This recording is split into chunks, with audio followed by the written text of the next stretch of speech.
These questions that you ask yourself are the questions that the field of science called economics is trying to answer. Whether you are a producer, a distributor, or a consumer, you always encounter these questions on a daily basis. Apple reckons, shall I produce iPhone 11 in 3 variants? Bilang distributor naman ng mobile phone sa Philippine market, ilang libong units ng latest flagship ng Samsung at iPhone ang iyong aangkatin para sa mga Pilipino. And you as a consumer reckon, shall I buy a smartphone, laptop, or a desktop for college? Depende yan sa iyong budget. Kung malaki ang iyong pera, bilhin mo ang tatlo. Kung eksakto, piliin mo ang kailangan mo sa tatlo. Kung wala ka namang budget sa ngayon, pag-ipunan mo muna.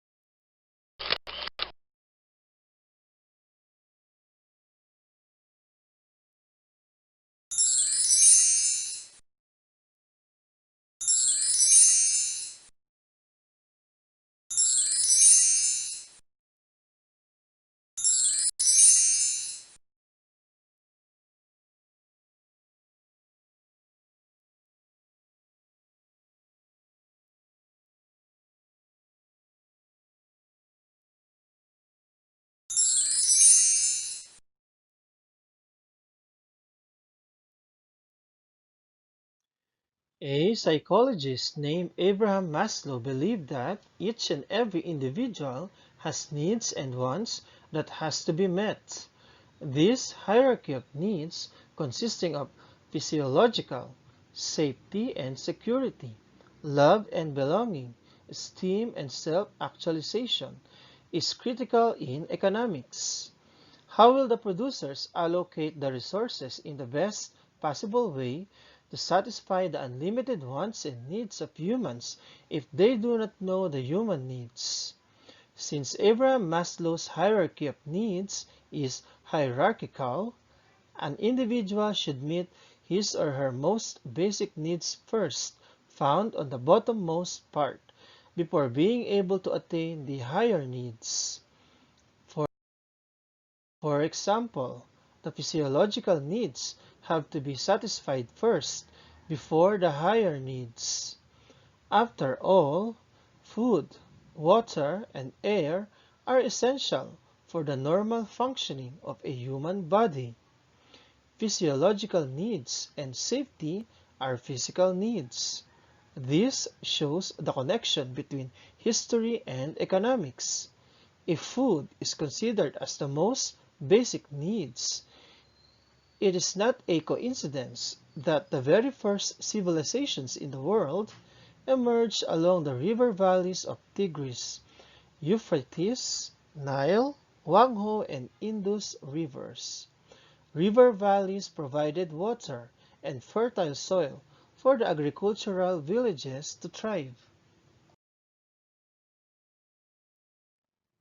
Once the physiological needs are satisfied, individuals need to meet the second needs, which is safety and security. According to Mehmet Ozdaglar in his article entitled Economic Development and Maslow's Hierarchy of Needs, there may be different ways to allow individuals in a society to feel secure and safe.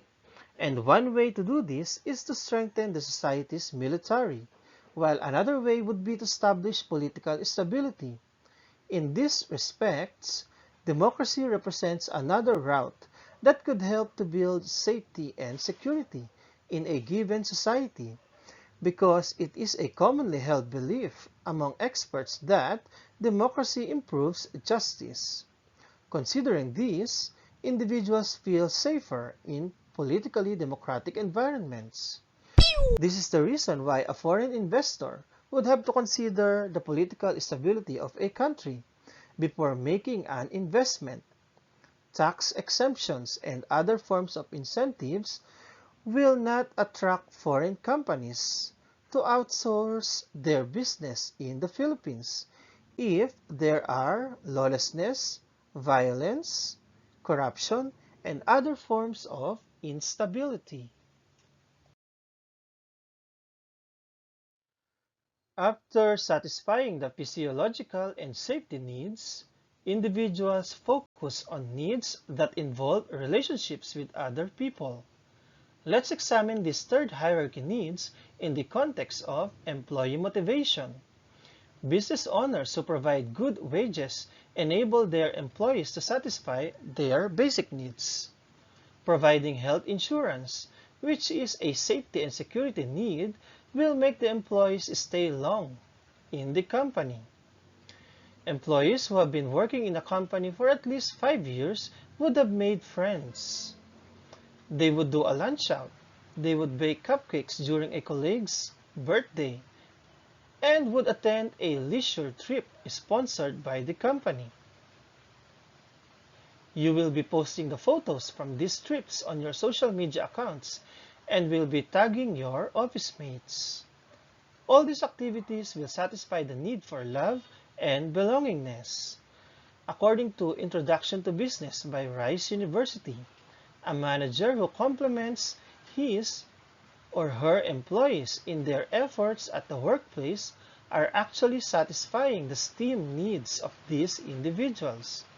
No wonder that companies provide awards like 5-year or 10-year service awards to recognize the tenure and contribution of the employees to the company. For the fifth need, which is self-actualization, a good example is the working conditions in a school. A school with officials who fulfill the needs of their teachers, who are their employees. Teachers will stay and will consider attending seminars and trainings sponsored by the school. These trainings will hone their crafts. In the long run, teachers would have self-actualization and will be motivated to take up higher studies. Self-actualization is the highest form of motivation. When teachers have reached their full potential, the students who are the customers are benefited by this. Students will be happy and their parents will make their kids stay at school. A word of mouth will encourage other parents to transfer their kids from other educational institutions. In the long run, this school that exhibit an ideal environment will develop a capacity to carry out humanitarian missions by reaching out to the marginalized sector of the society.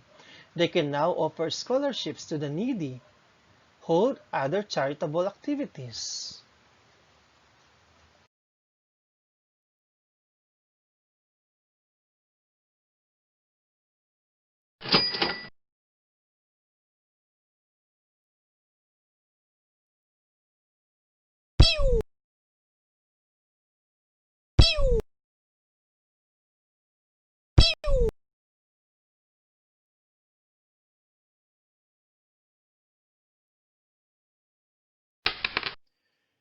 The purchasing power of a person depends on the size of his or her income. A Filipino family with a low income will spend the money in buying food. If the income is more than enough to purchase food and other basic needs, the family will spend it on non-food items like computer, cameras, and appliances. Citizens of countries with high purchasing power parity tend to enjoy traveling in countries where their currency exchange rate to theirs is favorable.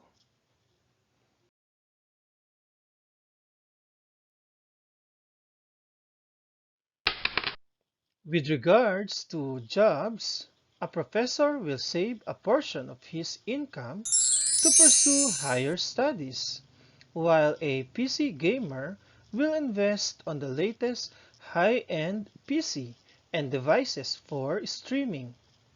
A businesswoman who owns a poultry must invest on delivery trucks for her products.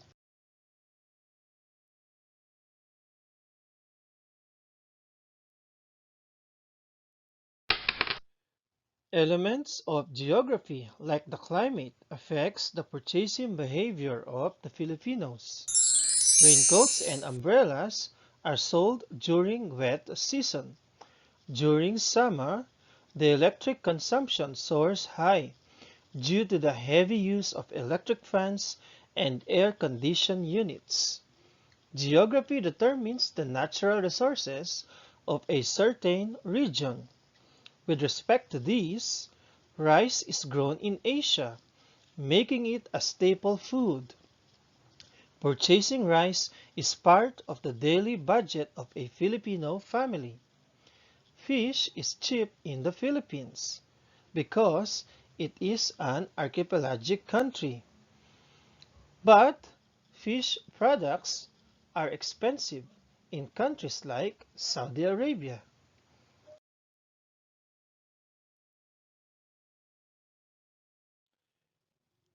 Advertising is a paid form of communication. Advertising tries to encourage or influence the consumers to do something with the help of famous people. Advertising reaches a large audience of potential consumers through different kinds of mass media.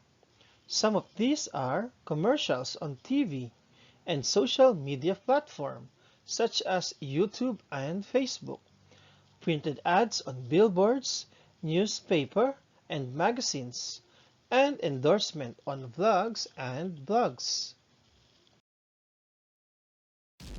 With the GDP contracting 2% compared to the last period, let us take a look at the performance of the economy in the past 2 months with the following economic indicators: inflation rate, government spending, gross international reserves, and peso-dollar exchange rate.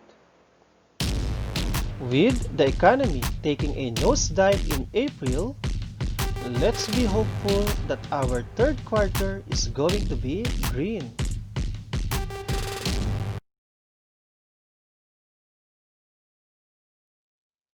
Economics is important because of the reality that is called scarcity.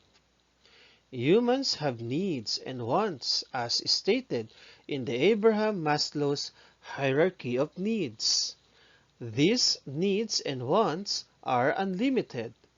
Sadly, our natural resources are not, whether as a producer, a distributor, or as a consumer, or from the government, business, and other sectors of the society. They should work together to ensure that the process of production, distribution, and consumption is smooth, organized, efficient, and most of all, sustainable. If not, countries and their citizens may face a problem of shortage, recession, or depression.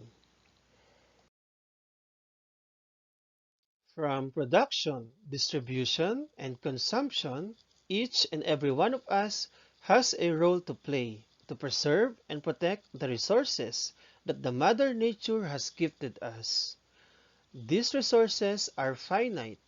As the world population approaches to 8 billion, so does the unlimited wants and needs of the people.